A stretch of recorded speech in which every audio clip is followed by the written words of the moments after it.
wala na talaga. Wala na.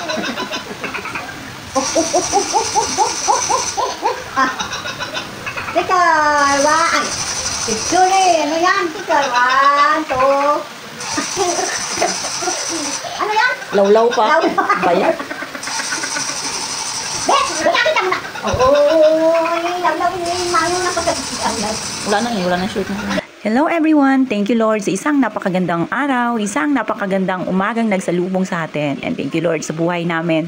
At hindi nga kami nagkakasakit sa araw-araw. Isang napakalaking blessings na rin yun para sa amin, sa ating pamilya sa araw-araw guys. Dahil nga hindi tayo nagkakasakit. At yun din naman yung araw-araw nating inihiling kay Lord na sana alagaan tayo yung ating pamilya, yung ating mga kaanak na hindi lang dito nakasama natin. Lalo tigit yung mga nasa malayong lugar. At ito nga guys, tignan yung sinanay, maaga pa nga at nakapagsampay na. Ito nga pala yung mga nilabhan niya yung mga nakaraang araw paggawa ng alam nyo naman dito sa amin panay nga ang ulan-ulan at kaya nga hindi nalalabas ito yung mga sinampay nakaraan at yan nga.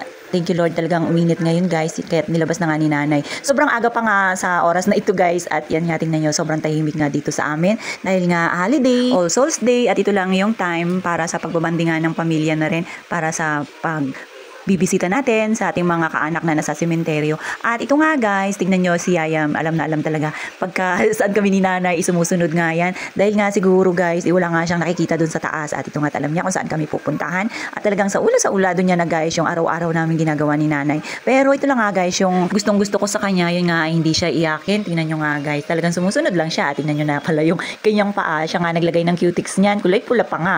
Dahil yung mga gamit nga ni nanay, kayang-kaya niya nang pakialaman. At wala na tayo magawa dun guys, hindi na nga namin natanggal sa paa niya dahil nga hinayaan na nga lang din namin ni nanay, matatanggal din naman yun. Ganun talaga pag mga bata. At ito nga pala guys, napansin ko nga pala, ito yung mga tanim namin gulay-gulay dito sa gilid ng bakuran. Ayan, lumalago na nga sila dahil nga gawa ng kaulan-ulan sa araw-araw ba naman. Sino ba naman yung hindi mabubuhay at na laging nadidiligan? Sobrang ganda nga guys at marami na naman tayong tatalbusin dyan. At syempre guys, paborito natin yan yung mga gulay na yan. Mapapa-thank you Lord ka na lang talaga na kahit na maliliit na bagay lang yan, talagang napaka-importante yan sa atin at hindi talaga tayo guys pinababayaan ni Lord na kahit na wala tayong pera.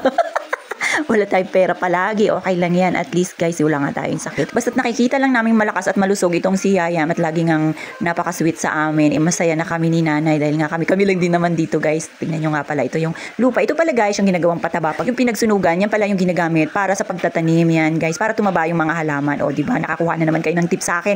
At ito mga guys, tingnan nyo, yung mga ubi namin, yung mga dahon ng ubi namin, nagsipagapangan na nga dito sa aming sampayan. Dahil nga inaantay namin guys, yung tamang harvest niyan guys. Yung tamang oras ng pag-harvest niyan dahil nga alam nyo naman napakasarap ng ubi guys, lalo pa pagkagagawa tayo ng ubi halaya, abay talaga naman sobrang sarap. Kumapal na nga yung mga dahon dyan. Anyway, malapit na natin yung i-harvest at ito ang dalawa, tingnan nyo may pa picture pa. So hanggang dyan na lang muna guys, kita-kits ulit.